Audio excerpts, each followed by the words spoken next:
proceed, let's talk about my personal pet theory, which I also mentioned in that video from years ago.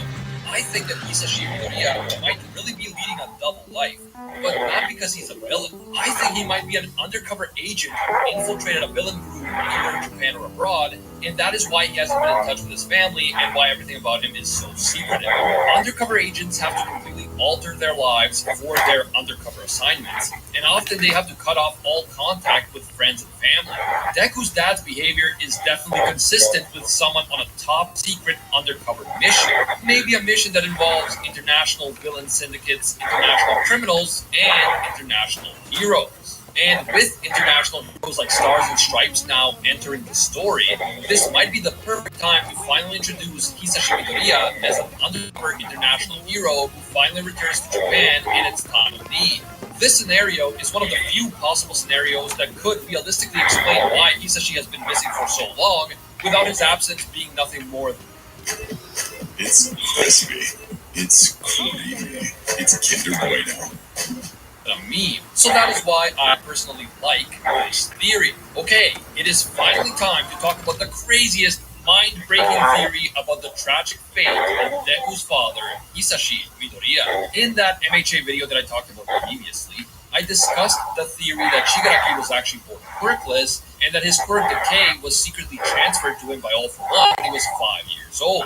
A second component of that theory states that the original owner of decay was actually Deku, but his quirk was stolen from him by Fujiko and All For One when he was still a newborn baby, and then later this same quirk was given to Shigaraki. The theory itself was fun and everything, but then I saw a comment that contained the craziest theory about Deku's dad that I had ever seen. A commenter named Omi Bako said that if Deku really was born with decay, maybe while he was still a baby, he accidentally activated the quirk and killed his own father, kind of like Eri accidentally killed her dad with her quirk. Fine. Deku's mother then made a deal with Dr. Fujiko to take this dangerous quirk away from her son before he accidentally hurts more people, and she covered the whole thing up in order to protect Deku from the heartbreaking truth. The fact that he accidentally killed his own father when he was just a baby.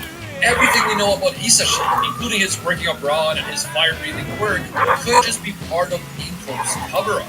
In this scenario, Inko would have to have been in on the cover-up with Fujiko, which is why when she and little Deku met up with Fujiko a few years later to talk about Deku's lack of work, Inko looked almost guilty and ashamed while talking to the doctor. This theory is interesting because normally I would never think that Inko would be capable of such a deception, but the one possible exception would be if she felt that she was protecting Deku from a really dark and tragic truth. If she felt that the truth would hurt her son and probably scar him for life, she may be willing to outright lie to him for decades for his own good. Now, I don't think that this theory is very likely, but I do appreciate how dark and insane it actually is. And if it did turn out to be true, it would absolutely blow the mind of every fan. Alright guys, now it's time for you to give me your theories and opinions about Deku's dad, Hisashi. Is he just a normal guy? Is he a villain? Is he an undercover agent? Have we already met him at some point in the story? Or is he actually dead? Let me know down below. I always love hearing from you. As always, if you enjoyed this video and you want to see more videos like this in the future, don't forget to leave that like. It actually helps out a lot. And if you're new to Anime or you watch our videos but you just haven't taken the time to subscribe yet, it would actually help me out a lot if you subscribe, hit that bell, and select the option that says all. You can also hit me up on Twitter and Instagram at Anime Uproar. And of course, a big thank you to all of our Anime Uproar patrons who make videos like this one possible. Special thank you to Alpha Sigma. This guy is an absolute mad lad and a disciple of the Lord Trigo himself. And I can't forget all of our No One tier patrons, ones that rise above all other clans, including Ibrata, Aljatal, Tay Heffa, Peter Cuppian Water, The Toasted Chi, Cory McGowan, The Spike, 827, Kaido Might Be a Gyarados, Dylan Isidore, Spidey Like Canal, Tungsten Tarkus, Big Brutus, Cody Hebert, and Jeremy Cummings. Finally, thank you also to our Pro Hero tier patrons, including the one and only Gilgamesh, the Red Haired Raven, Steelers, Unhelped Reviews, Mary Gucci, Alicia Octor, Bonnie Parks, Joy Garcia, Fatboy Games, and Jessica Rabbit. If you enjoy our videos and you feel that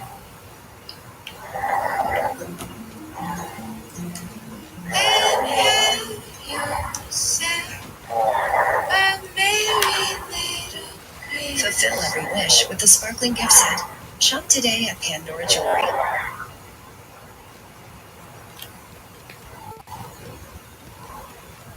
You booked a cozy Virgo mountain cabin with a kitchen where everyone can shop. The thing you'll remember forever? Watching the game together once again. The time for getting back together is now. Find it on Virgo. Rain. What were they dreaming about now?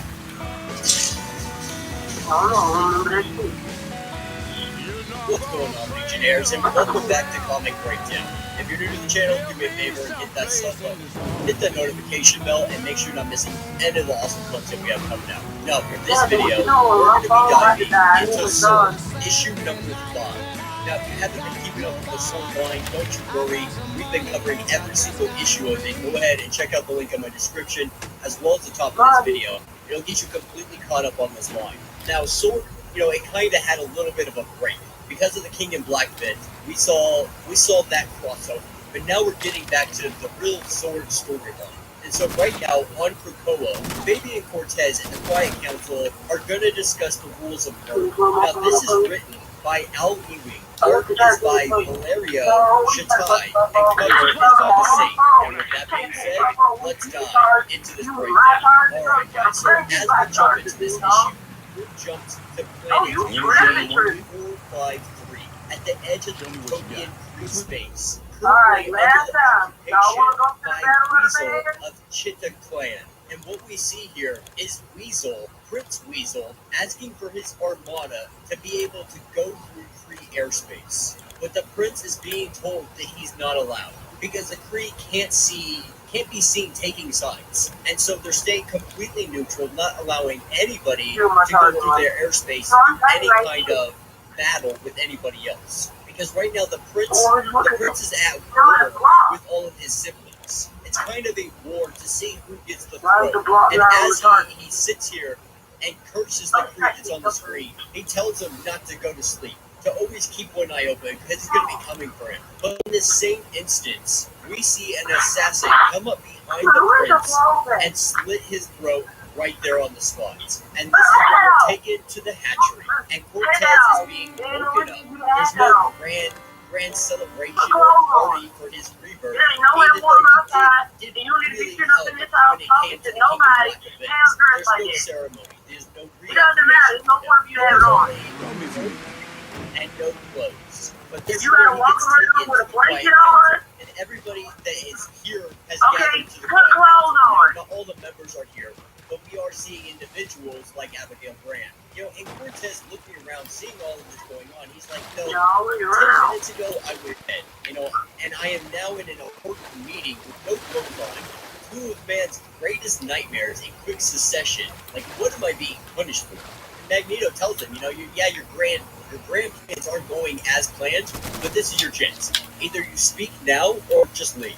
And of course, Cortez is like, all right, fine. You want to do it like this? Let's do it like this. And he's here to talk to them about the subject of murder. Now, we're taken to another remote planet. Another remote planet under the occupation of Kondar and Liga. And they have just heard news of their half-brother being assassinated, having his throat slit in his private quarters. And now they're hearing news of Prince Weasel as well. And so it seems to be somebody is sending an assassin trying to take out every single bloodline that is in existence. And immediately these two point to each other. They think the other one is the one that is sending these assassins after everybody. And in the midst of their arguing, Kondar pulls out his pistol and is about to shoot Liga. Because at the end of the day, this is all about who is going to rule next. This war of succession is literally encompassing entire worlds. Now, back on the Quiet Council, Cortez is doing his best to try to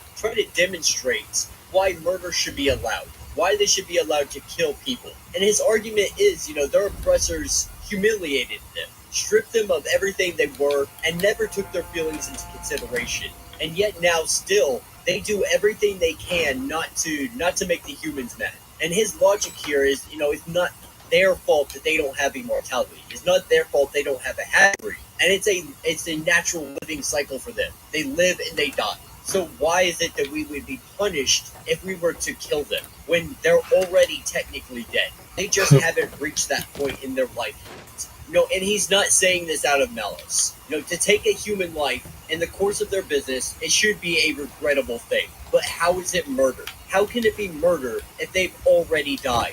Now, back on the flagship with Condor and his sister Liga, he was about to shoot his sister, only for him to immediately get struck dead with a sword to the head. And this is where we see the arrival of Amelia. And she's been the one sitting here assassinating all the people that might be in secession, to leave one left over. That way this war can end and people can stop dying. And so she picks up the sword and she goes over to Liga and slits Liga's throat and calls it a day. This is the end. It all ends right here. Now the Quiet Council, they hear Cortez out. And he lets Cortez know, everything you brought up, issues of manslaughter and negligence or negligence should perhaps be considered, but that's for another day in a full council. Today we're talking about murder. And Magneto, he knows murder more than anybody else. In the simplest term, it's a choice. He's made that choice many times over. In the heat of passion, in an instant, at cold and calculated lengths. But such choices made in a long time past. They're here and now. And if he were to make those choices again, for any reason, he would face exile. And he would do so gladly, because the nation must have laws. And Magneto tells him, I've listened to your plights of suffering at the hands of humans. Now do me a favor, look me in the eyes, and tell me, are yours greater than mine? And this is where Storm speaks up, and she's just like, alright, this is getting ridiculous, this is wasting our time, we have a gala to be preparing for, motion to dismiss this. And Cortez, he tries to fight it, he's like, no, you guys need me. I am vital to the space mission. I'm vital to Krakoan society. Without me, there would be no expeditions to higher space. There would be none of your precious Mysterium. And even Charles pops up here and he's like, hey, baby, this is beneath you. And as he's freaking out, just acting like a real spoiled brat, just saying, he's the future of Krakoa. He wants respect that's due to him. And this is when we see the arrival of Amelia, as well as Cora of the Burning Heart. And she is from Erico. And she is also the replacement for Cortez. Now, Cora, she's unique.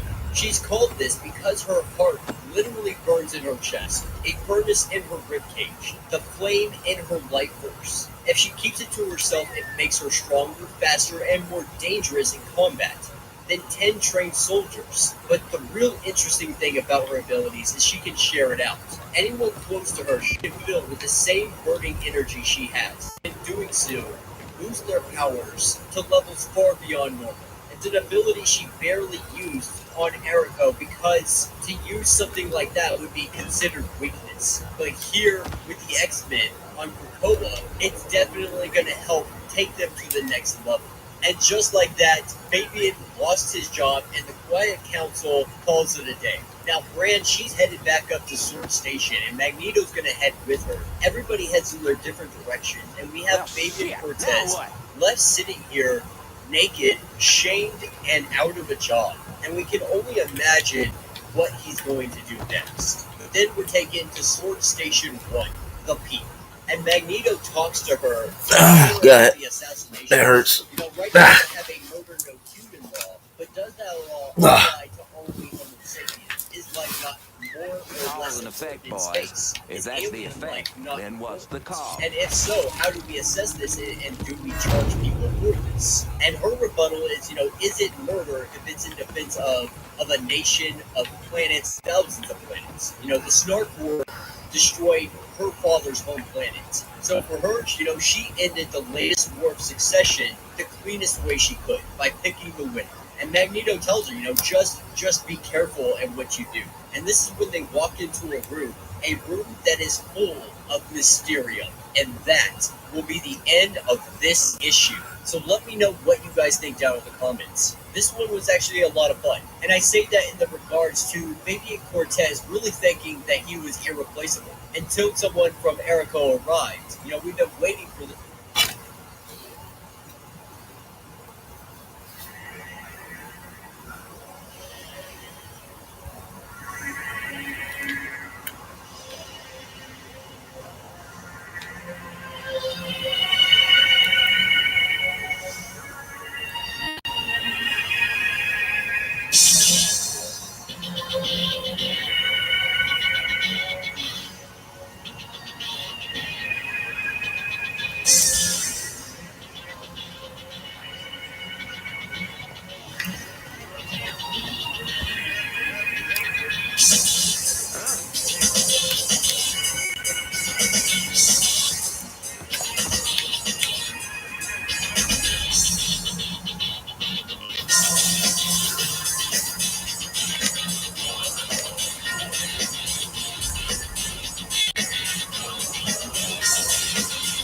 Yeah. What the hell happened?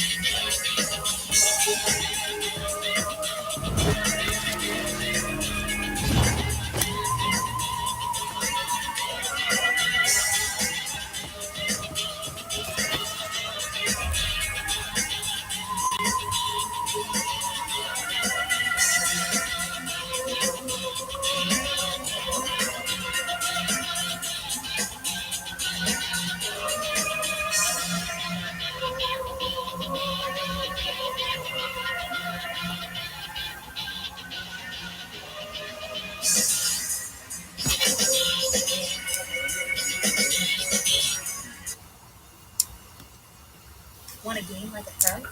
Find gear your way with the Google app. Tap the lens icon to search what you see. So you can find it, get it, and get back to your game. Get more ways to search when you download the Google app. There we go. That's perfect. Wow, that's incredible. Use and sell to send money to friends and family pretty much wherever they bank is incredible. Isn't that right, Kevin? Zelle. Look for it in your banking app. Hedon, Lord Joshin. And it's not the craziest thing we've ever heard, because like I said in Konoha Hiden, we were unable to find any other Joshinists, even when the biggest of the hidden villages put a ton of resources into finding them. And now I know what you're saying. You're saying, well, what about Ryuki? Ryuki's a Joshinist. But Ryuki was inspired by Hidan. In this sense, Hidan becomes Muhammad, becomes Jesus, becomes the prophet of Lord Joshin, and acts as the grower of this religion that he created to service the god Lord Joshin that he created.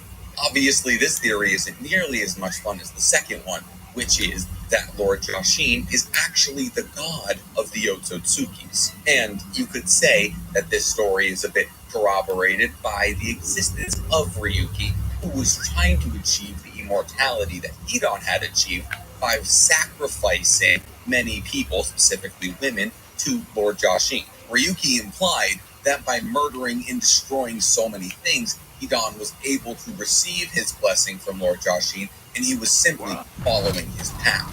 By the way, this feels like a good place to interject that canonically Hedon is dead. Many people ask me, do you think Hedon's still alive in that pit? He's not. It's canonical knowledge that the only way that a Joshinism who has received the blessing of Lord Joshin can die is lack of nourishment and nutrition. And guess what? He's not eating in that hole. And just like the first theory, this theory also makes sense.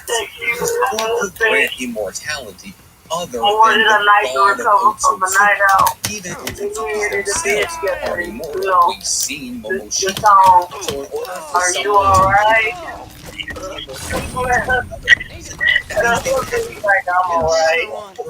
Right. the strongest Otsutsuki we've seen, which is Ishiki, is very much known. This point is further corroborated by the fact that when we first get a look at the outside of the Kara hideout, Nigga be hurt the next day. for the pairs of each Otsutsuki that is descended down to Earth. One being for Momoshiki and Kinshiki, the other being for Ishiki and Kaguya, the third is destroyed. So we don't know who that pairing of Otsutsukis was, but we know one Otsutsuki is close to Earth, and that's Toneri, who's living on the moon. So who did Toneri come?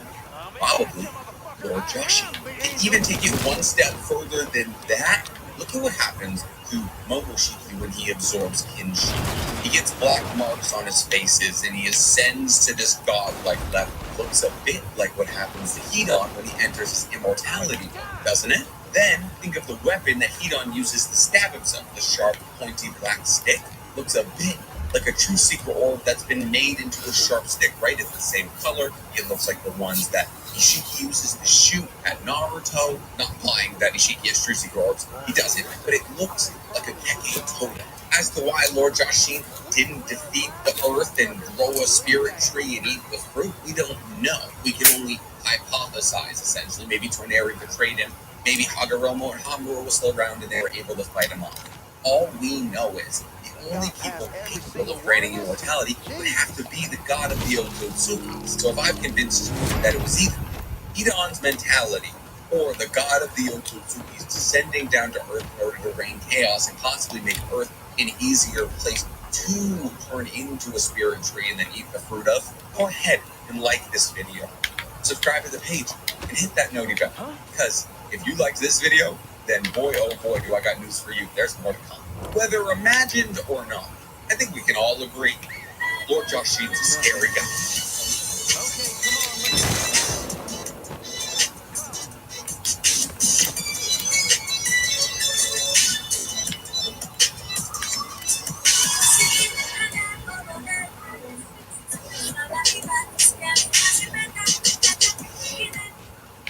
For the efficient, Lenovo Yoga with rapid charge. Motherfucker cannot shake my resolve.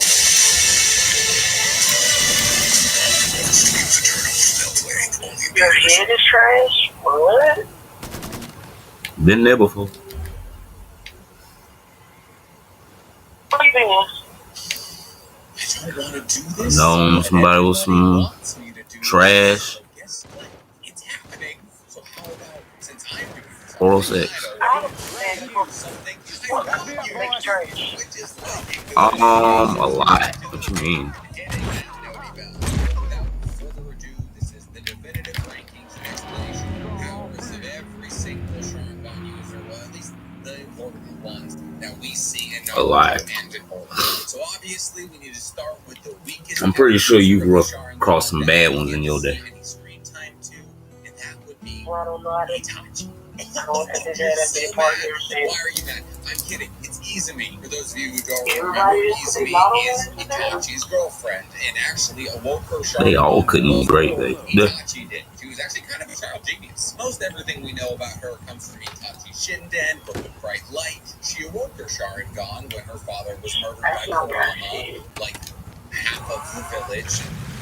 Holy shit, that must have been a big night for Sharingan awakenings in Uchiha hideout area. Walking around like You're basically saying one none of them bad.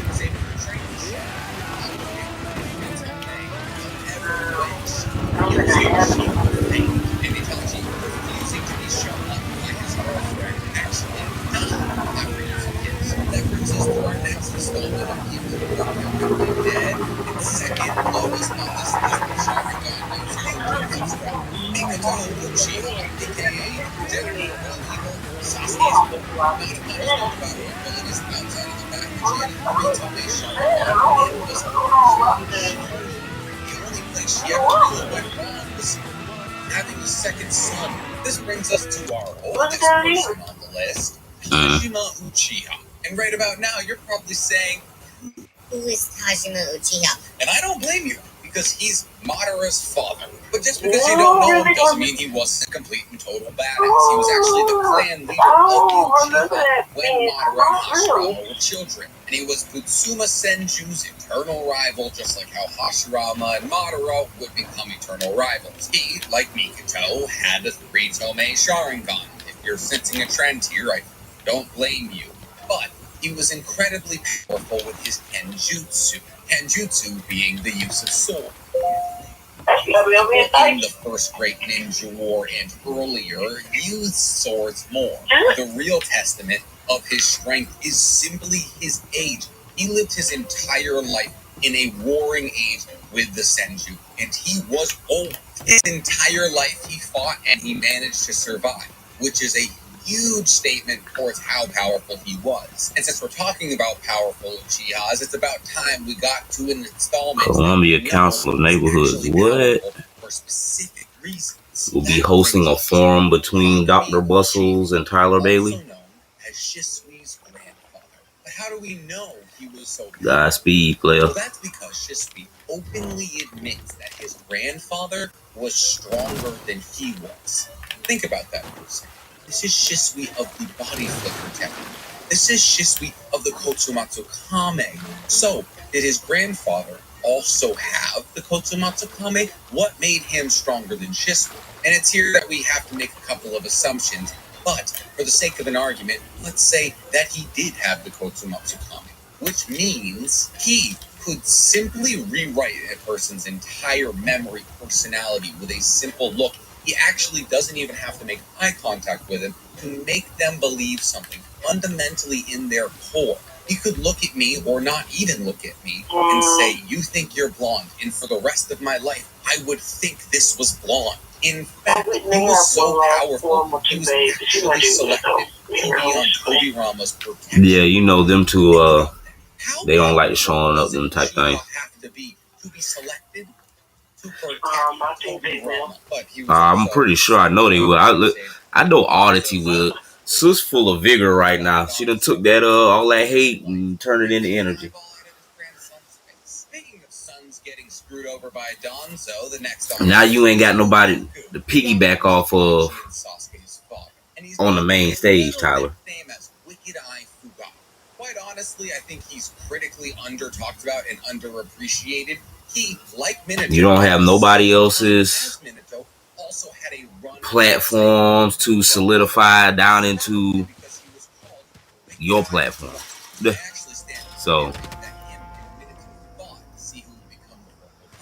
Godspeed, my boy. The two most powerful people in the league when the third steps down. And he was powerful for a multitude of reasons. One, he was considered a master at Shuriken Jutsu. Two, he was one of only two people ever to be able to produce a fireball technique so large it was considered massive, the other being Itachi. And three, his Mangekyo Sharingan was probably the coolest one we've ever seen, even though we don't technically know its abilities. He awoke his Mangekyo Sharingan ability by watching one of his friends die in the third grade ninja. Like I said, we may not know its abilities, but it is hypothesized that those abilities would have helped him control Kurama. On top of that, it is loosely implied that if him and Itachi fought, he would have won. Now imagine if Itachi had taken Fugaku's eyes. Now that would have been scary. But speaking of taking each other's eyes, or at least having your own eyes taken, that brings us to Izuna Uchiha, aka Madara's brother. Izuna Uchiha is as powerful as Madara. At least he was while they were both alive together. Izuna was crazy powerful, capable of water bullet technique and great fireball jutsus, also incredibly talented with kenjutsu. So talented that he could actually keep up with Toby Rama in a sword fight. And Toby Rama is considered one of the strongest and definitely one of the fastest characters in all of Naruto.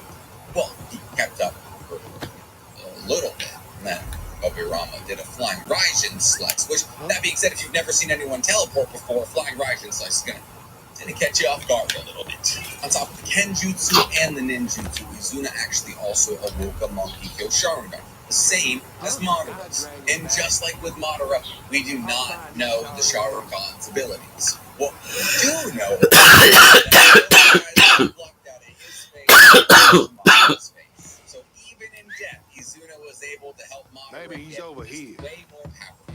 He still lost Madara. If you think about it, most of Izuna's accolades actually happen after his death, because he gives Madara EMS, and then Madara awakens a Rinnegan at the end of his life, and then he put those Rinnegans into Nagato, and then those Rinnegans go back to Madara. Well, technically they go to Obito first, and then, and then Madara just dies.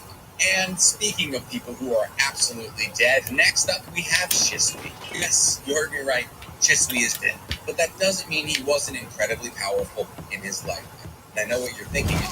Didn't you just say that Shisui's grandfather was stronger than him? I said Shisui said his grandfather was stronger than him, but we don't know enough about his grandfather to put him above Shisui on this list. Are you insane? Sasuke also said he can now solo a Kaguya level threat, but I just watched him get curb stomped by Ishiki for like 40 straight minutes. Even though he technically has zero feet, he was known as Shisui of the body for protecting. Moving so fast, physical after images behind. On top of that, he had a fireball release so powerful, he had the Ambu level water release in his mouth to not scorch his mouth, which makes a lot of sense. I don't get how everyone's always spitting fire out of their mouth. And I was like, I had tea that was too hot yesterday, and I'm still in pain. It only took him 4 years to become a Jonin, which is unheard of, by the way. And on top of all of this, we have Toku Matsukame. We covered what it does when we were talking about his grandfather, but let's reiterate. He can rewrite your entire existence put you under genjutsu and you wouldn't even know. Of course, it does close one of his eyes for 10 years, which, like, how did they know? You know, how did they know that that eye was going to get closed for 10 years? Kind of makes it seem like the grandfather used it, found out, and then passed that knowledge along. All right. Speaking of passing, next up we have Itachi. Get it? He passed away? Where do you even start when describing the powers of Itachi? Orochimaru said he was stronger than him, and Orochimaru is one of the legendary Sannin. Obito told Sasuke that he let Sasuke win in their fight. Itachi only entered that fight to get Orochimaru out of Sasuke, which means that he was battling Sasuke, who was trying to kill him with an ulterior motive of simply helping him and still pushed him to his brink. And I know every Uchiha is incredible at shuriken jutsu, but here's the thing: Itachi is actually considered to be the best shuriken jutsu from the Uchihas. Literally ever. He could throw a shuriken so fast it was imperceptible. I didn't even mention his multi-kill Sharingan abilities. One of his eyes controls Amaterasu. Obviously, he doesn't have flame control like Sasuke. He kind of just blow black flames in a general direction and hope they hit what he was aiming for. But those black flames can burn until you die if they hit you, or until he releases the jutsu. And in his other eye, he had Tsukiyomi, arguably the strongest genjutsu in all of Naruto, only Kozumatsukame being stronger. That's why Madara wanted to use infinite Tsukiyomi to literally brainwash the entire world. Tsukiyomi can push you in a loop of pain for 72 hours. But here's the twist, it's only 3 seconds of not that bad, right? But it's 72 hours to push him under, and it sucks.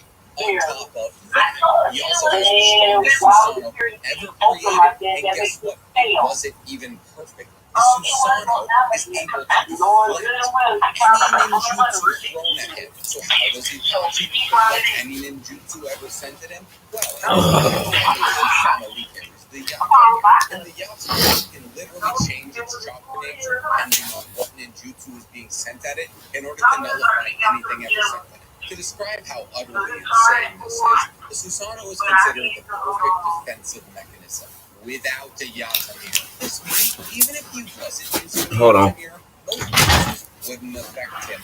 Now he doesn't even have to worry about the jutsus that would affect the Susanoo. But what's in his other hand can't be that great, right? Wrong. In his right hand, he has the sword of Totsuka, which, if you're ever pierced with, will seal you in an infinite genjutsu called the world of drunken dreams. What's the world of drunken dreams? Well, imagine the dizziest you've ever been and then trap your soul in that feeling for the rest of eternity. Unless you're Orochimaru, then you just climb out of Anko. Sounds pretty unstoppable, right? Well, technically it was. But he was too stupid to take Fugaku's eyes and get EMS, therefore his overuse of Amaterasu, Tsukiyomi, and the Susanoo in order to capture the tailed beasts and fight other Akatsuki enemies literally killed him. Yes, it's implied by Obito that he took medicine for a separate disease, but it is unequivocally true. That is overuse of the MS sure as shit didn't help. Speaking of Obito, guess who's next? Obito has an insane amount of pros. Most of them were grafted onto him by Madara. Just like Sasuke, all of his power was given to him by somebody else. Well, example is Tom, which he could use to teleport certain parts of his body to a separate space-time dimension, essentially making him unhittable. Obito was left with the one Kamui that worked on his body, while Kakashi was given the one Kamui that worked on exterior bodies. Things thrown at him, or ninjutsus, anything that wasn't Kakashi. Even though Kakashi can technically use his Kamui to enter the Kamui dimension, so what's going on there? A little lesser known fact about him, however, or at least one that people tend to forget, is that his genjutsu was also insanely powerful. So powerful, in fact, as an act of revenge for them putting Rin in the situation where Kakashi had to kill her, he went to the Mist Village and found Yagura and put him under a genjutsu. Yagura being the third Mizukage, also the Jinchuriki.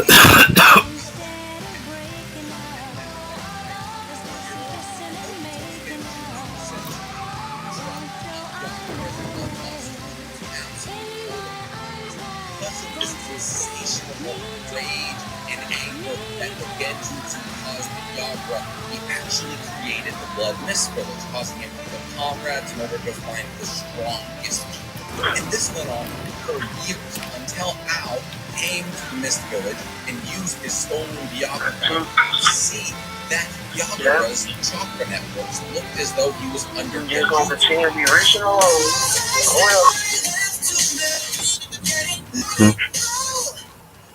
So yeah, creating the Blood Mist Village was a side project for Obito. On top of that, his half-white Zetsu body allowed him to use woodworks. His white Zetsu was made of Hashirama cells. And since he had Hashirama cells, he also had an insane regenerative ability.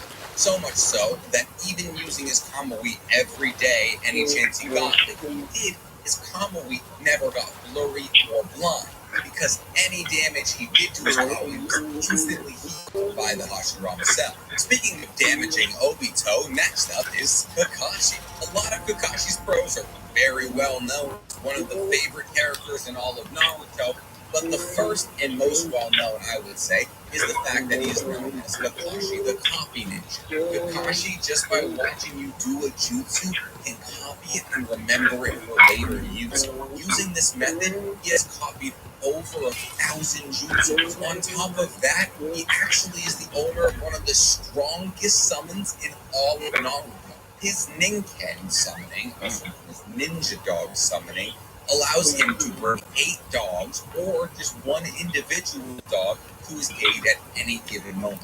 And each of those dogs brings a different set of abilities. The most well known is obviously Pakun, who's an incredible tracker and can speak.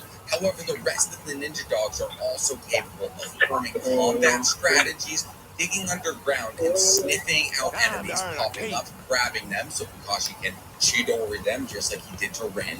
And because they're dogs, they're all incredible trackers. Also, like, if we're being real, it's easily the cutest summon out there, bar none.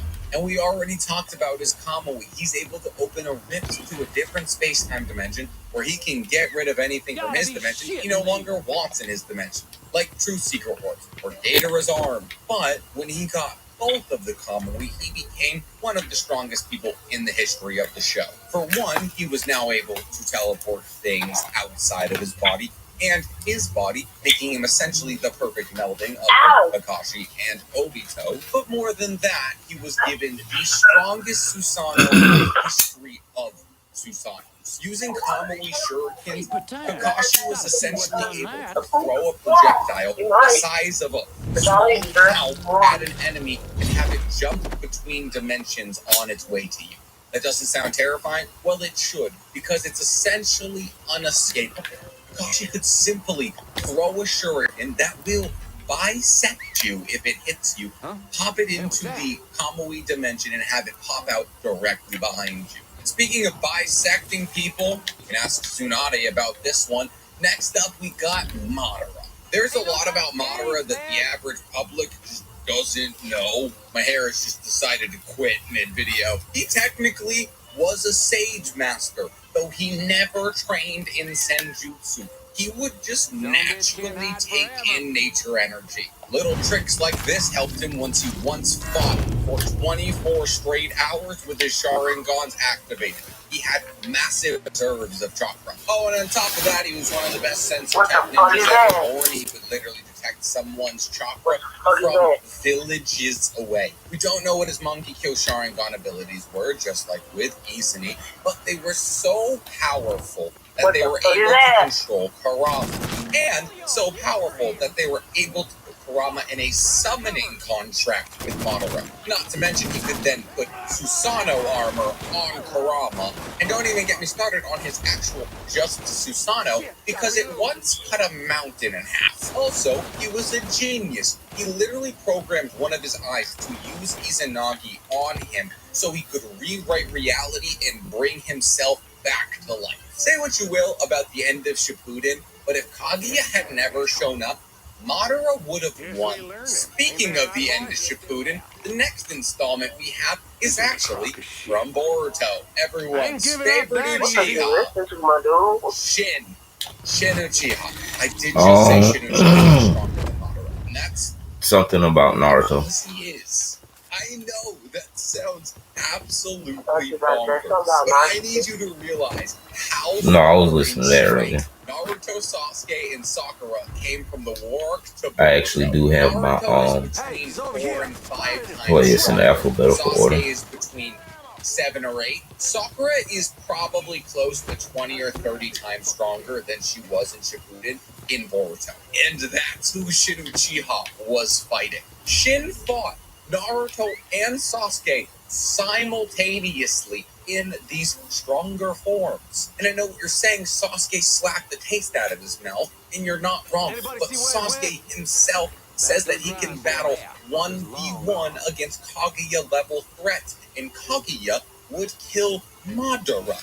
So yes, I said it, and I stick by it. Shin Uchiha is probably as strong, if not stronger, than Madara. But where does that strength come from? Well, one, Orochimaru made him so that any foreign tissue grafted onto his body would stick. That's why he has so many Sharingan, because you can just throw a bunch on him. But here's the thing, none of those Sharingans have eyelids. They're all always constantly activated.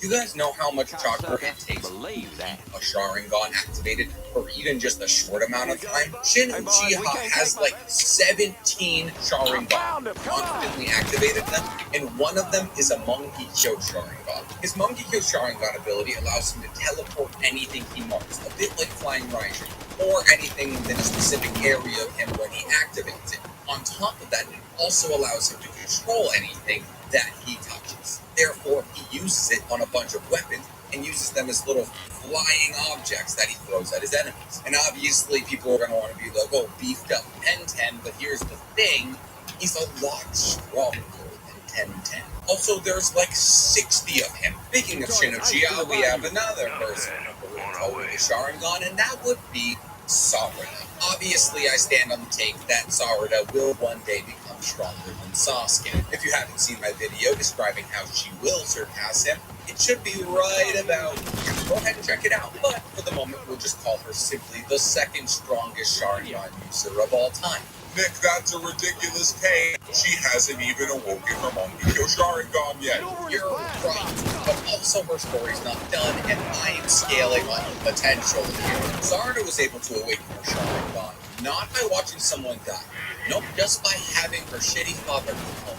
She proved that it was strong emotion and not hate that can awaken her Sharingan. On top of this, in the manga, she already has a 3-tome Sharingan, and she showed us in the village hidden in the mist arc of Boruto that she can already copy jutsus simply by looking at them, essentially making her and Kakashi unequal. On top of that, take into account the fact that her parents are Sakura and Sasuke. For those of you who haven't read Sakura Hiden, I'll briefly explain why it's so important. For 3 years after the war, Sakura trained on both her physical strength and speed. And during she achieved speeds similar to Might Guy in his 8th form, and that was in base mode. And she is already the strongest person in the league with chakra assistance. Sarada is inheriting both that speed and that power, and it is widely assumed that she will also inherit the Byakuya seal, also known as the 100 Healings. 100 Healings will allow her to essentially limitlessly use the Sharingan and the Monkey Kyo Sharingan without any damage to her eyes. Think of the way that Obito was able to escape nightmares for years. But how will she surpass Sasuke? Well, like I said, you're going to have to go ahead and check out the video. But for the moment, understand that Sarada, lowballing, will be at least the second strongest Uchiha of all time. Which brings us to our first and most unfortunate entry on this list. So, plot armor's abilities, he's got a lot of them, just like with Madara. I'm not going to be covering his Rinnegan abilities, that's for a separate video. Sasuke has all 5 chakra natures and yin release, and he manages to do like 3 jutsus? Hearing, glory, fireball. He has EMS from his brother who let him win and take his eyes, and in one of his eyes he has Amaterasu like Itachi, and the other he has Magatsuchi, which allows him to control the form in which that Amaterasu takes shape of, Unlike Itachi, who kind of just had them flowed in general directions. There's nothing special about his Susanoo. It's smaller than Madara's, not as specialized as Itachi's, and not as versatile as Kakashi's. Hey, but one time he had access to all nine-tailed beasts. And actually, no, he still lost. Yeah. Oh shit! I'm forgetting one of his most important abilities. He's also got the ability to recruit people who can act as walking plot armor, like Karin, who can heal him in seconds from fatal wounds, or Jugo, who can recharge his chakra in seconds. But yes, he's the strongest Sharingan user of all time. Whew. Okay, that was an absolute slog to make. I'm happy I did it, but I'm also happy it's over. If you guys enjoyed it and liked watching me suffer, then boy oh boy, do I have some news for you. There's plenty of suffering in the future. So go ahead and like this video, subscribe to the page, and hit that noti bell. We post 3 videos about anime a week on this YouTube page, and I would love to share them with you. Here's the thing. I want Sarada to take Sasuke's eyes so she can have the MS, but at the same time, I don't want her to have a little part of Sasuke with her.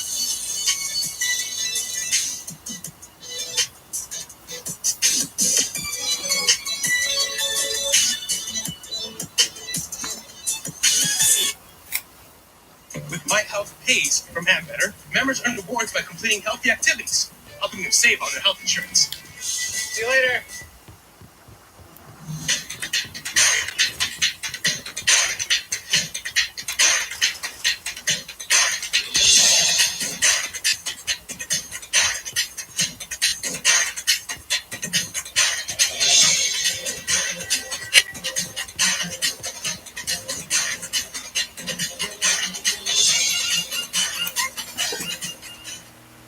Enzo, and if not this weekend, then definitely soon.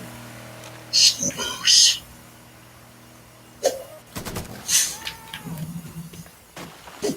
Yes, I see you in the comments, demanding I talk about this. Why aren't you talking about the fact that the marketing's kicking off soon? The report's out there, scoops have been dropped. Yeah, weren't we supposed to get 2 trailers already? Or be on our way to the 3rd one? Weren't we supposed to have the trailer right before the Eternal drop? And then right before the last film that was ahead of that, whichever big film that was, I think Dune would have counted for that, right? Wasn't it all supposed to drop there? Now, allegedly, we're supposed to get something this weekend. Either a poster or something along those lines. That's at least what one scooper is saying, this being Daniel RPK. Others have come out there and said, well, we've heard also the same thing, but we don't know. This also all comes off the back of, I think, one of the other big journalists out there. Look, I'm not sure. They're all saying the same thing every weekend at this point. At some point, they're going to be right. But, I mean, is it going to drop today or tomorrow? Maybe. But then they're saying, but it could be a little bit longer. It could be another week. Well, you're telling us the marketing's going to start off 5 weeks prior to the film? Yeah. Right. Yeah. What do you want me to say? If we keep moving the goalpost, at some point, the other team's going to literally be right on it because you can't move it any further back. It's literally like they're face to face. All you have to do is just like nudge the ball over it and you can score that goal. So it's bound to happen.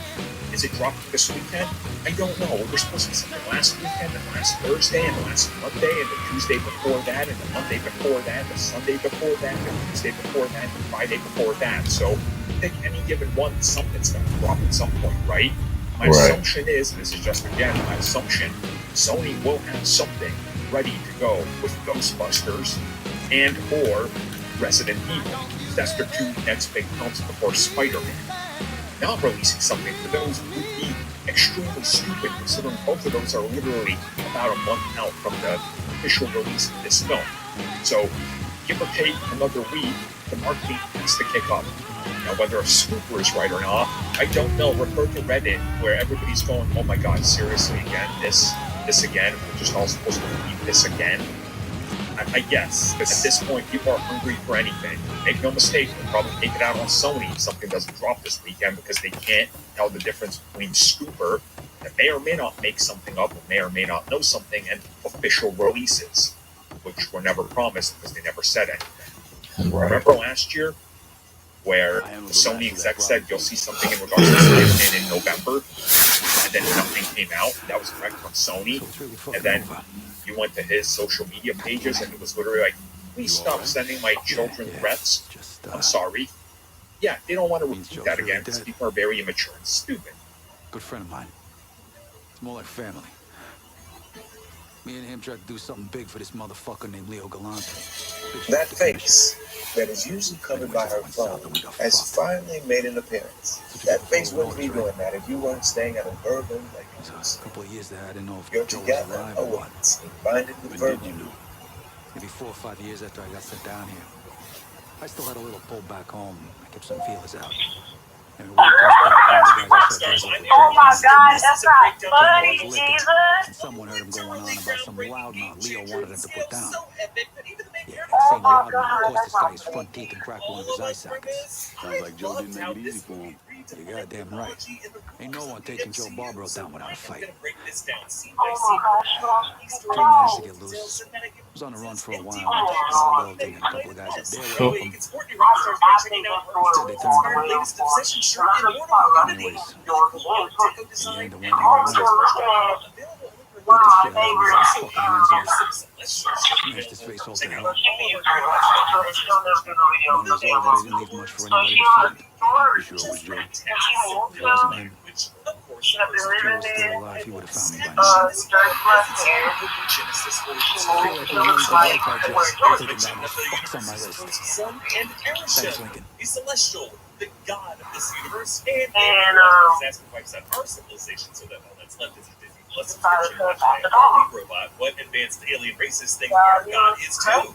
This Star Wars-esque scroll says the Celestials came before the six singularities and the dawn of creation, referring to the Infinity Stones that Wong explained were created by the Big Bang, meaning the Celestials predated the Big Bang and might have created the Infinity Stones and were likely unaffected by Thanos' snap. The number 6, apparently sacred to the MCU, might even be rooted in the Celestials having their 6 eyes. Celestials were Come out the bathroom.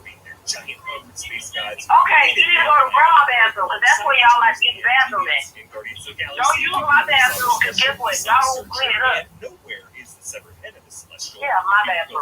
It's my bathroom, and junky and shit everywhere. The Because did you straighten up the thing? past the sun in their ship called the Domo. No, I did. No, you can see that paper and stuff needs to be thrown away.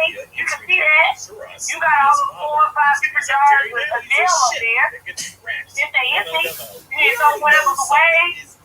Your toothbrush that they wrapped up. All kind of miscellaneous junk and trash. I didn't see you try to straighten that up. They come from a separate planet. So it's my bathroom. When in the comics, the Celestials create the Eternals on Earth from genetic experiments alongside the humans and deviants. And Olympia is a place on Earth as well. Maybe you know that's cool. So seeing them just delivered here and then booted up, well, just little clues that these are actually synthetic beings with no real genetic history alongside humanity. And we're just dead from this You're gonna need a bigger mattress for all this cash, kid. Who's got time for trains in the shit factory? Fuck Barkley.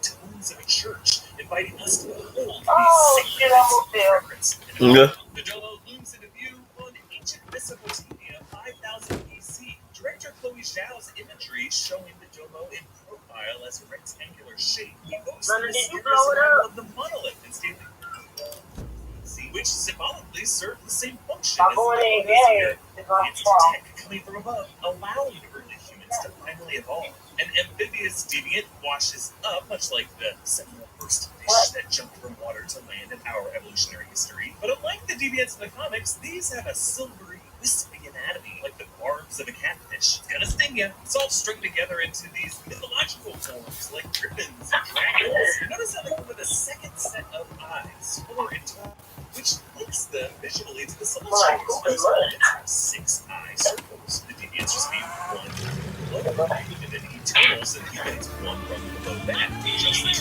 Just another cool detail hinting that the deviants were also celestials and didn't this fisherman tells his son to sacrifice himself to save his boy. It's interesting how despite the Eternals' divine gifts and gifts, really the best, most noble qualities about humanity are already evident in these humans. The Eternals help them repel the deviants, each using their powers in different ways, like Thanatos' flight and laser vision, Kori's super speed, Kiko's finger gun energy blast, Cersei's matter transfiguration, Thena's casting of weapons, Gilgamesh's power punch, and Vastos' tech assembly, Sprite's fusion casting, Druid's mind control, and the Ajax blast abilities and heals Icarus's wing.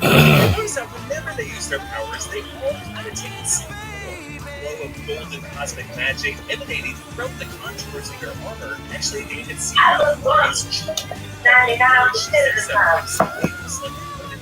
Just Wave showing out all of this is just rooted from the Celestials, like a string of Christmas lights strung from the same wall. They say goodbye by giving this boy his dagger. This is actually a real-life ceremonial so making this village that very civilization. Sumerians were the earliest known civilization of ancient Mesopotamia, which is one of 4 major waterways on Earth that early civilization was rose to climb along the Nile.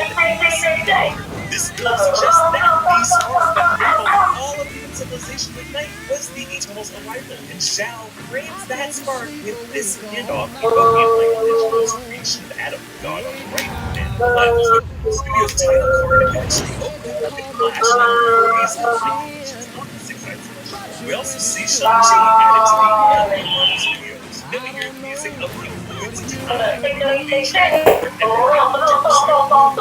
song. The lyrics lament losing track of time. Just like all the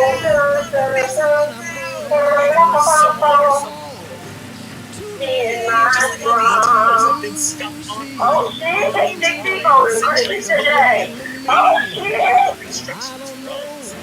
Cersei's now in London working on Museum where the Trinity dagger is now available on display on her way up to Street's trouble.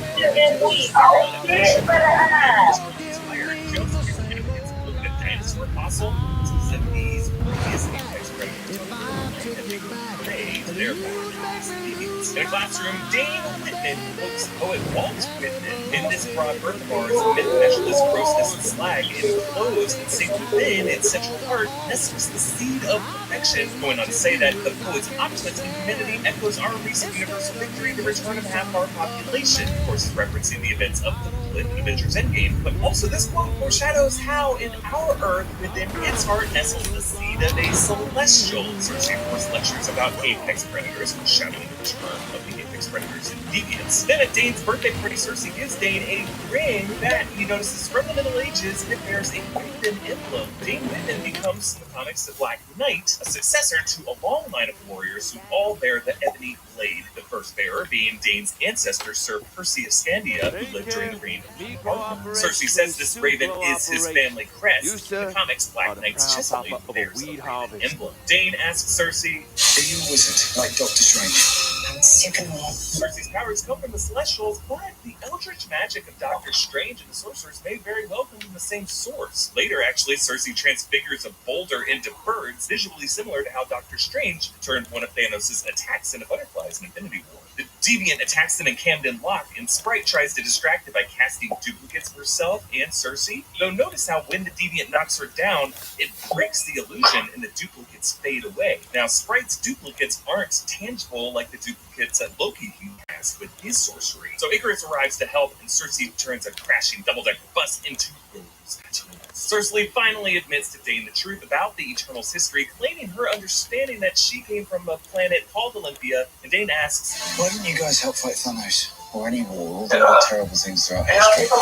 We wish to control human conflicts and the deviants are involved. She goes on to say that had they protected humanity from everything, mankind would never develop the way that they were meant to. And to be clear, Thanos is an Eternal born with a deviant gene. He is the son of Alars, who is brother to Zeus, Thena's father, and Thanos is also the brother to Eros, aka Star Fox, as confirmed in the post-credit scene. But it sounds like these Eternals were kept in the dark mostly on Earth, so they would probably have no reason to know Thanos' Eternal or his deviant lineage. Dane hears the name Icarus and cites the Greek myth of Icarus who flew too close to the sun, and so confirms that Sprite made up that myth when they were in infants. So no, I was gonna ask you if you wanted to go with me, but this nigga want me to cut him in the sun here, so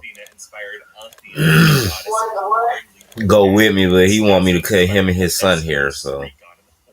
Cersei inspired Odyssey, who transforms humans into animals. Ajax inspired Ajax, the hero second only to Achilles. Gilgamesh inspired the great epic of Gilgamesh from Sumerian 132. considered the oldest narrative of human history. Sprite inspired figures like sprites from European mythology, but also, as stated in this film, Tinkerbell, which is a nod to comics in which Sprite actually visits playwright J.M. Barrie and inspired him for his character Peter Pan. Kingo may have been linked with Kingu from Babylonian mythology, and Druid doesn't really seem to have a mythological link, but his name does sound like the Russian word Druid, friend. Maybe the way he sees himself as a friend to humanity. But back in Cersei and Sprite's flat, MCU news outlet WHIA shows back up on the TV, reporting on the global earthquakes, and Sprite unsheaths this blade, the same blade that she later uses to stab Cersei in the back during the final battle. We flash back to the city of Babylon in 575 BC. The film actually reconstructed the famous Ishtar Gate, currently on display at the Pergamon Museum in Berlin. And after they slay this deviant, Ajax is summoned by the celestial Ereshim the Judge,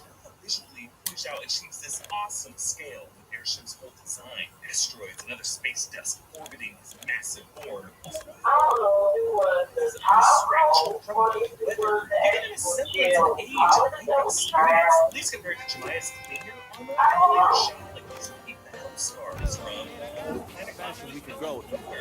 This is where shot of Ereshim actually only shows part of his enormous head. Like it's possible for us to take him in all at once, but they personify him. We are officially a growing concern. So later the bonus I get it. No, it's not supposed to do that. A new strain of indica. Some good shit. Yeah, I met some cats over in the hollow who talked indica up. Said it was nice couch time bud. See, you know your reefer, man. Yeah. And the piece break Gale's See what I can do like about the it. action and the upgrade as Cory Barber's like is a real world relic. Has been obsessed with European outputs associated with the Luster Stone. Using gold, but it contains the famous message of as above, so below, which is interesting to think about in the context of the Celestials, right? As they are above, so they are that Celestial was meant to be in gold, but it turned out to be a marble stone. Dane called Cersei King Midas their wrong. Icarus and Cersei declare their love for each other, they get it on, and they get married, and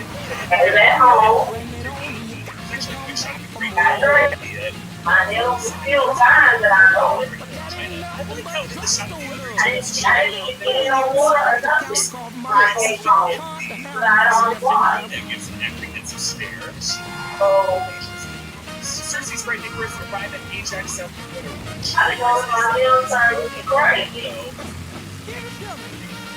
the last speaking spear floats up from Ajax to Cersei now tells Cersei it's time to be disqualified. Look like I did your nails and used small polish.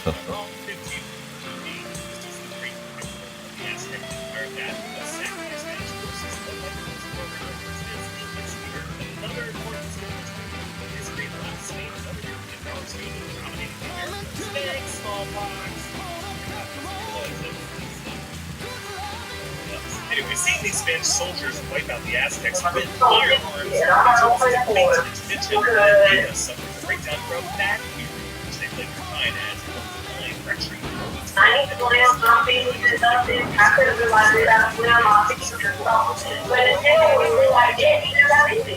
Not on more than one finger either.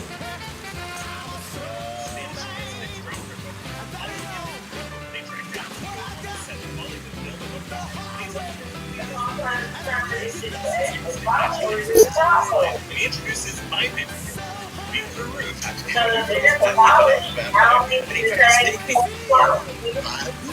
So funny. Not quite enough guys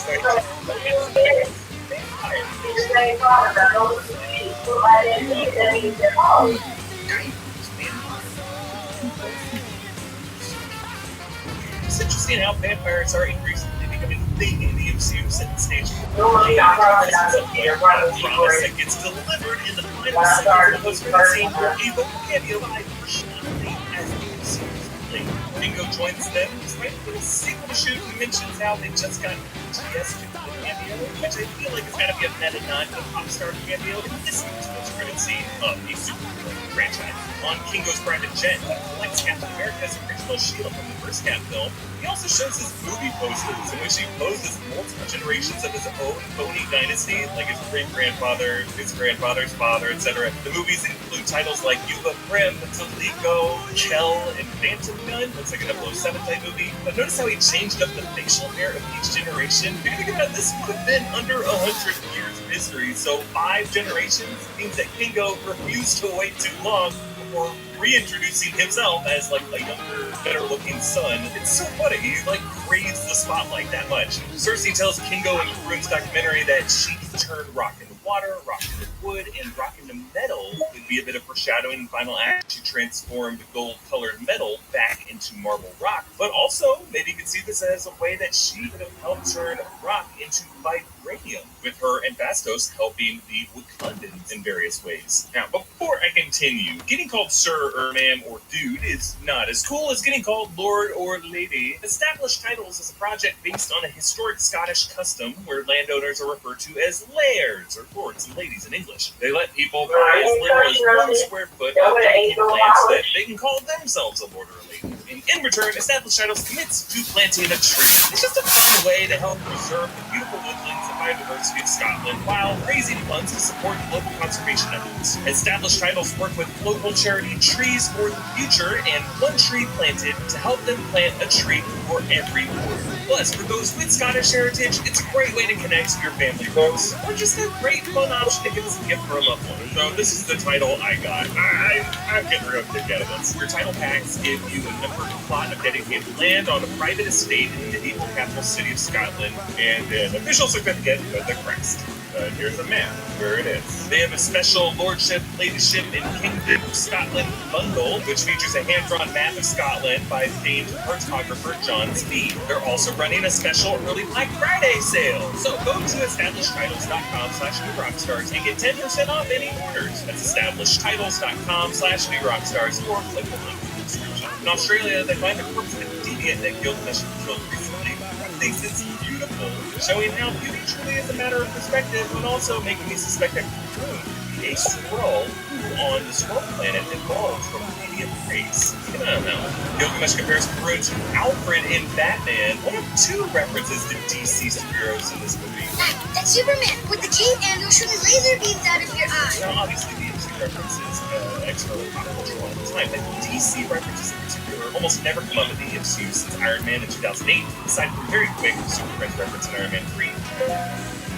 Video and confirmed by director Chloe Zhao, Eternals is all about embracing superhero mythology in general, like famous DC characters and characters like Thor, all rooted in our world and in this world in historical folklore and Union archetypes. Then, suffering a bit of mad fury, Lena remembers one of the past planets they helped the Celestials destroy, saying everyone in Century 6 is going to die. It's too late. We can't save them. Century 6 is actually a lesser planet from Marvel Comics, a planet whose population is sold into slavery. Gilgamesh and Kingo both use Odin's name in place of God, and then Kingo mentions Thor. Thor used to follow me around when he was a little kid. Now he's a famous Avenger and won't return my calls. Another Asgardian aware of the Eternals on Earth. Sprite Solutions did earlier show a Viking ship in 575 BC would have been long before around, so she might have been referencing their friends, the Asgardians, and these 2 groups of people might have known each other, which makes us now wonder, what are the Celestials' relationship with the Asgardians? In the Marvel Comics, the Asgardians were a special group of Celestials created from an extra mutation cycle designed to reflect the mythology of the people they protect. So we'll see if this history comes up in Thor: Love and Thunder, with characters like Gorr the God Butcher, who carries a special sword that, in the comics, did sever the head of the Celestial Ogre. And they bring up the Avengers. So now that Captain Rogers and Iron Man are both gone, who do you think's gonna lead the Avengers? I could lead them. Arms hemorrhoidal suppository.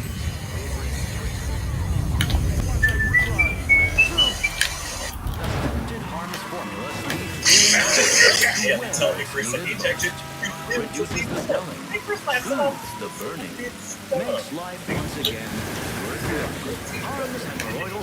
Also interesting that Sprite just called Steve Captain Rogers, meaning they must have been aware of him back in the 40s when he was still an Army soldier. Maybe also a nod to the fact that Captain America in MCU is now technically Sam Wilson. Arishem reveals the dark truth to Cersei, that the emergence is the hatching of a sleeping celestial nestled inside Earth called Tiamat, and that all the celestials are born by gestating inside host planets, feeding on the energy of the planet's life forms, and then emerge when they reach a critical energy level, and then the celestials recycle that energy to create new suns and new galaxies. So Tiamat being secretly buried inside Earth comes directly from Marvel Comics, in which Tiamat, dreaming celestial, arises from under San Francisco.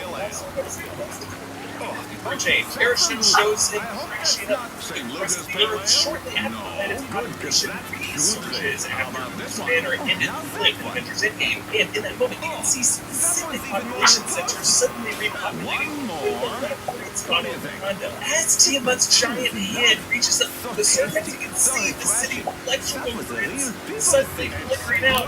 It's an example of scale. Arishem also reveals that the Eternals are not from the planet Olympia, but they're actually memberless synthetic beings sent to those planets with celestial seeds in order to make sure intelligent life continues to evolve, protecting that life from the deviants whom the celestials were also created, initially sent to clear out the apex predators on that planet. Arishem mentions losing control of the deviants as they evolve, and we see looks like some squalls. These shape-shifting squalls are actually the deviant race on that planet, thus the deviants more or less develop shape-shifting abilities. The Eternals are constructed in a world forge that stores their memories from past lives. Cersei actually sees an assembly line of her new selves, which she designed in Loki the complete robots. So at this point, look on it in figure. It's a macroscopic interlude. This expository spectacle is designed to stun and to overwhelm us, make us ask ourselves, well, what would we recommend to shock Cersei into our retreat? Let's give you all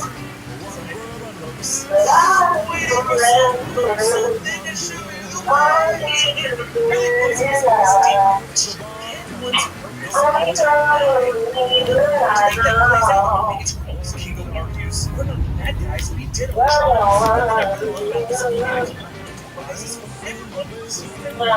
Survival, reproduction, protection. It's an elemental Darwinian trial, justifiable ideals. It actually evokes a concept of debate the sins and worthiness of human mortals. It's the same debate of free will versus determinism playing out with Loki and Kang, with the Watcher within. And it raises the bar of intellect in the MCU, and I am here for it. Ultimately, Cersei sides with the rationale Cat used. The gods of others are never trading, therefore the emergence must be stopped. And they find Druid in a remote village of the Amazon, mind-controlling humans, idyllic cults free from conflicts. It's actually kind of fun to see how humanity is evolving in its own microcosm there. There's a blacksmith hammering away, reminding us of Tony Stark in the game, Iron Man. We hear Cersei's ringtone, Lizzo's juice, and Kingo and Druid. And Kingo says he's made some online content because reviews, neither do we. We are the heroes of things. Cersei tells Dane to call his uncle to make a notes with him. A nod to Dane that his uncle, Nathan Garrett in the comics, previous Black Knight, was actually a villainous character. Shortly, the Bear family played not a good guy, which is why Dane may not get along with him. In the comics, Dane actually inherits a castle from his uncle, and that's where he finds the family. In fact, I think that's where that second credit scene is taking place. The deviants attack the village. Kingo uses his finger guns to explode overheads. Cersei turns another into a tree, showing that she actually can transform into deviants despite the little ones. But the alpha deviant kills Gilgamesh and absorbs his life force, turning that deviant into a more humanoid form named Crow, the leader of the deviants in the comics, who's voiced by Pennywise actor Bill Skarsgård, who accuses the Eternals of hunting his kind, saying, "Saviors, Eternals, you are murderers, and y'all blow too!" But since Druid doesn't think he's powerful enough to mind control the whole celestial, they decide to seek out Bastos, who we flash back to at the summit. Hiroshima, August 8, 1945, the day American forces dropped an atomic bomb on the city, and standing in the ashes, Ajax consoles Fastos, who cries, my technology had helped in the past. The truth was right. This was a mistake. These people, they're not worth saving. This regret is based on that of J. Robert Oppenheimer, scientist who used research something he deeply regretted and fiercely criticized in his later years. Now, Fastos lives with his husband Ben and son Jack, who mistakes Icarus for Superman. Fastos tells You said these niggas what, baby? Isaac and Sylvia, a non-nuclear Isaac, Icarus, and Sylvia's. On the table is a Star Wars book. Now, Star Wars has already popped up. Harper's successor Star Wars is like Empire and Story, Star Wars Legos figurines, and of course Capitalist Star Wars and his notebook. But here, along with the Superman reference, it's just another piece of pop culture rooted in eternal mythology. Like George Lucas definitely based Luke Skywalker's hero's journey on Arthurian legend, the same Arthur known by and by Dane's ancestors. Testing the walls of Fastos' safe house, Icarus also tested his table. I thought he was building perfect safe house. But what's this even made of? Vibranium? For Icarus to assume Fastos made a table out of vibranium, just another example how things like on vibranium tech might have been aided by Fastos, and he may have been the source who supplied Howard Stark with that vibranium for Cap Shield in World War II, with an equal wit helping the United States defenses when they used his mission technology for the project. As Fastos leaves his family, Skeeter Davis's The End of the World plays, which we heard in the first trailer, and then they return to the Iraqi archaeological dig site where the ruins of Babylon do rest in our world. As UNESCO World Heritage Site, here he raises the domo from the earth, and inside they find Makari, whom Kingo calls Miss Havisham, a reference to the crazy old hoarder from Charles Dickens' Expectations. Makari's wearing a shirt for H.G. Wells' War of the Worlds. Think about it, a pretty similar plot about extraterrestrial world enders who end up not being able to cut it because the germs on this planet are just too resistant. Now, as a speedster, Makari has apparently just gathered various historical artifacts, including an ancient Egyptian statue of the deity Bastet, who is an influence on the Wakandan panther deity of Bast, a painting called the Liaison de Musique, which actually hangs in the Louvre, a Roman imperial eagle staff with SPQR, Senatus Populis K Romanus, the People's Republic of Rome, a bundle of scrolls, maybe from the Lost Library of Alexandria, a Big Mac in its carton, the Holy Grail, the same design from Indiana Jones and the Last Crusade, a statue called the Chimera of Arezzo, which in real life resides in the National Archaeological Museum in Florence, a throne that I thought might have been the United Kingdom's St. Edward's chair, their throne, but it's not that one, it's just one side to it. And a medieval suit of armor, one that you might find in the UK's Tower of London. Remember Happy Hogan and the rest using some of that armor to fend off the smart drones. And then a PlayStation VR headset. Dina swings around a sword that Sprite thinks is the ebony blade. Again, Dane Whitman's Black Knight's family sword. But Dina corrects her, it's Excalibur, the sword of King Arthur from legend. Sprite says, well, Arthur always did have a crush on you. Meanwhile, the others trade Twinkies for the Emerald Tablets, showing that Makari did eventually get her hands on it. Fastos invents new bracelets to help them form the Unimind Activate, which is a term for all the Eternals combining their consciousness into a big brain that can fight off other big forces in the comics. We flash back 6 days before when Icarus visited Ajax on her ranch, where she tells him about the oncoming emergence, and he's like, awesome, great, mission accomplished. Let's back out, boys. But she says, 5 years ago, Thanos delayed the emergence. Now, since we just learned that Thanos and his brother Eros were both Eternals of Titan, this may reframe Thanos' goal of erasing half of all life across the universe instead as a way of disrupting celestial reproduction. I've said it before, I'll say it again, Thanos did nothing wrong. He had a plan. The guy was on our side. I feel this. But since Ajax was a softie, when he stopped the emergence, Icarus transports her to the worst place on Earth, Alaska. Just kidding.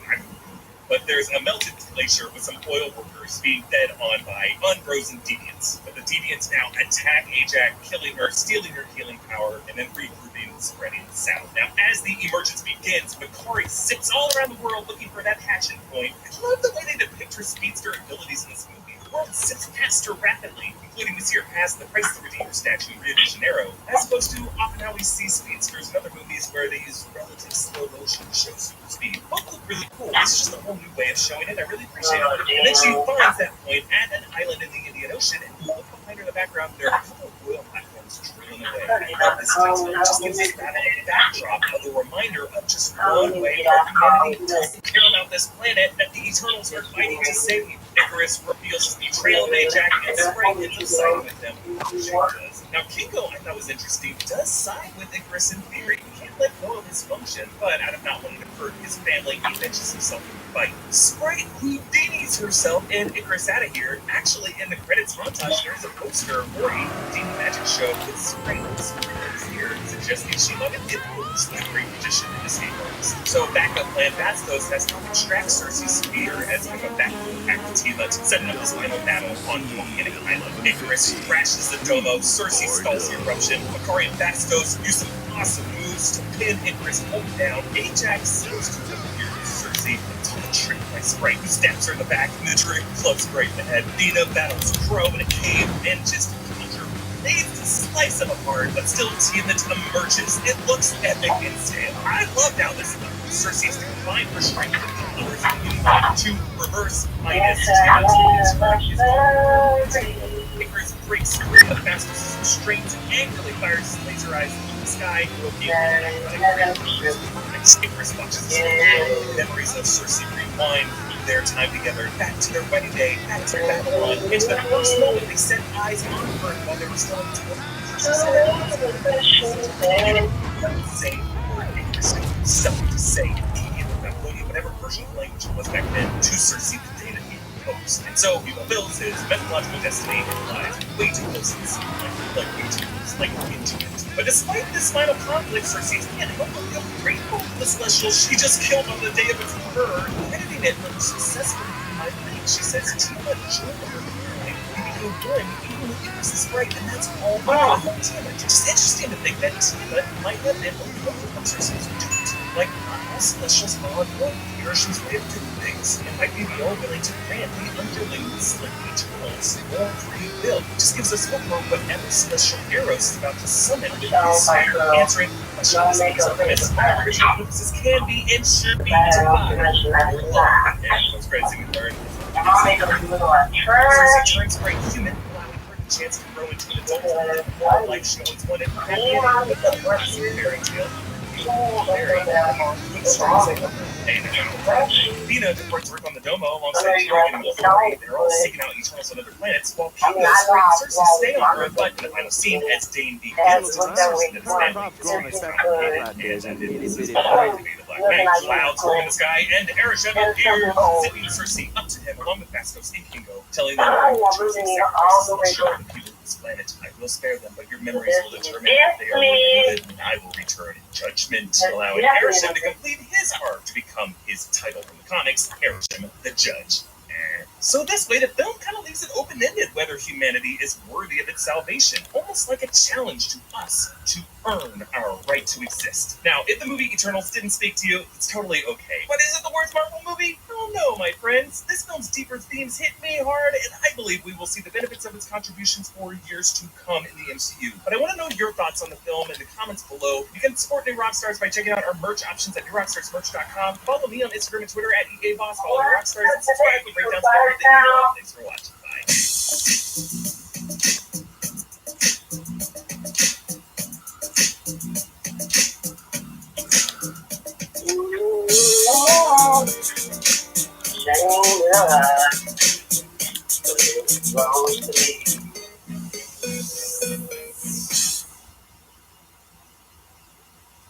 This price for avocados?